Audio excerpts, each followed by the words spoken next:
اسے ایک نمبر سے کال آئی. کال کرنے والے نے خود کو اس بینک کا نمائندہ بتایا جس میں کیسر کا اکاؤنٹ تھا اور اے ٹی ایم کی ڈیٹیلز مانگی. کیسر کو شک ہوا تو اس نے فون کٹ کر دیا. دوسرے ہی منٹ اسے ایک لینڈ لائن نمبر سے کال آئی. اب کی بار کال کرنے والے نے کہا کہ میں FIA کا ڈپٹی ڈائریکٹر بات کر رہا ہوں. تمہیں جو شخص کال کرے اسے اپنی بینک کی ڈیٹیل دے دینا ورنہ تمہارے خلاف پرچہ رجسٹرڈ ہو جائے گا. کیسر ڈر گیا. جب دوبارہ کال آئی تو اس نے اپنا ATM کوڈ بتا دیا. اسی وقت 1.5 لاکھ سے زائد کی رقم کیسر کے اکاؤنٹ سے ٹرانسفر ہو گئی. اس نے بینک کال کی تو اسے احساس ہوا کہ یہ کال اسے پہلے کر لینی چاہیے تھی. ہو ہی نہیں سکتا کہ کوئی ادارے کا نام لے کر جو ہے کسی سے اس کی بینک انفارمیشن، بینک ڈیٹیلز لے لے. اسی لیے بینکس بار بار یہ بات کہتے ہیں کہ کسی کو، ایون بینک کے نمائندے کو بھی یہ اختیار نہیں ہے کہ وہ آپ سے فون کر کے آپ سے آپ کی بینک ڈیٹیلز مانگے، آپ سے آپ کا کوئی کوڈ مانگے، ٹی پن مانگے، آپ کا جو ہے CVC مانگے.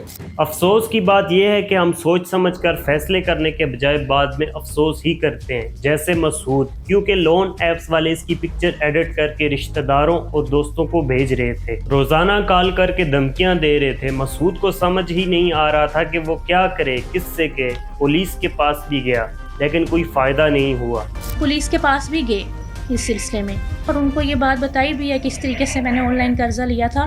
تو آگے سے وہ جو انسپیکٹر ہیں انہوں نے ان کو مس گائیڈ کیا کہ جو ہے نا اس کا کوئی اور حل نہیں ہے، آپ صرف جو ہے نا ان کو قرضہ ریٹرن کریں واپس. تھانے چلے جائیں تو آپ کو یہی کہا جاتا ہے کہ جی کال آئی ہے، کال کے ذریعے فراڈ ہوا ہے. اچھا، میسج کے ذریعے فراڈ ہوا ہے، آپ کو تو وہاں جانا پڑے گا، FIA جانا پڑے گا. ارے بھائی آپ کے پاس بھی ہے اختیار، آپ کر سکتے ہیں پرچہ.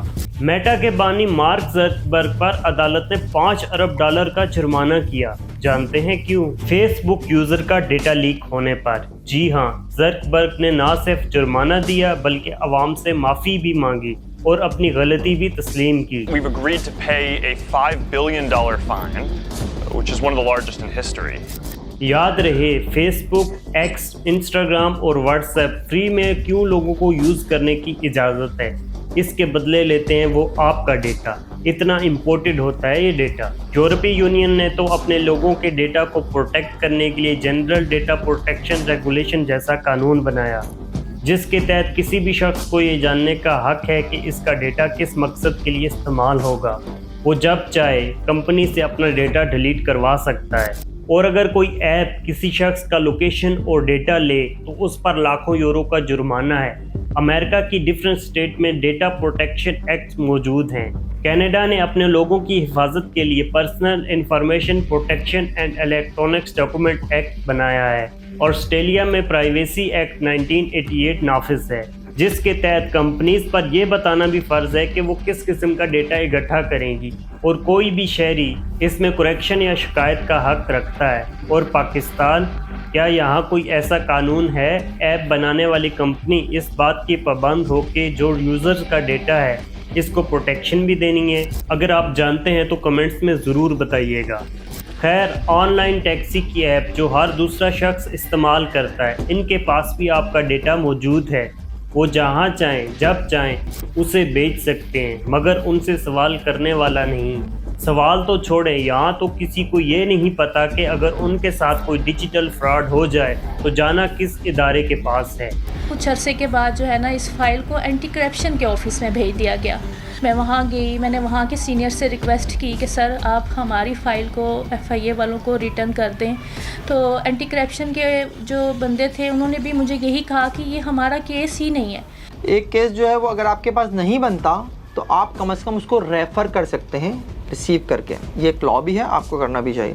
اور سب سے بڑی بات یہ ہے کہ جو افسران مختلف اداروں میں بیٹھے ہوئے ہیں وہ خود بھی نہیں پڑھتے، انہیں خود بھی قوانین کا پتہ ہی نہیں ہوتا. پاکستان ہی نہیں، نائجیریا، بھارت، فلپائن اور انڈونیشیا میں بھی یہ لون ایپس کئی جانیں لے چکی ہیں. بھارت میں تو 25 افراد نے مسعود والا راستہ اختیار کیا، لیکن ان ممالک نے وہاں قانون سخت کیے، نئے لاز بنائے. گوگل نے 2023 میں نئی پالیسیز بنائیں کہ اگر کوئی لون ایپ پبلش کرنی ہے تو لوکل ریگولیشن کا ثبوت دینا ہوگا.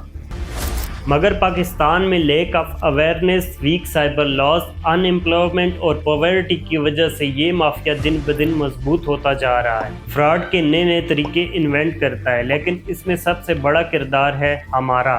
یاد رکھیں، جب تک لالچی اور بے وقوف زندہ ہے، ٹھگ کبھی بھوکا نہیں مرے گا۔ ہم بیٹھے بیٹھے امیر ہونا چاہتے ہیں، اور جب کوئی ایسا میسج دیکھتے ہیں کہ مبارک ہو آپ 10 لاکھ جیت چکے ہیں، بس 10,000 روپے بھیج دیں اور انعام کی رقم حاصل کریں۔ کہیں ایڈ نظر آتا ہے 5,000 لگائیں اور ماہانہ لاکھوں کمائیں۔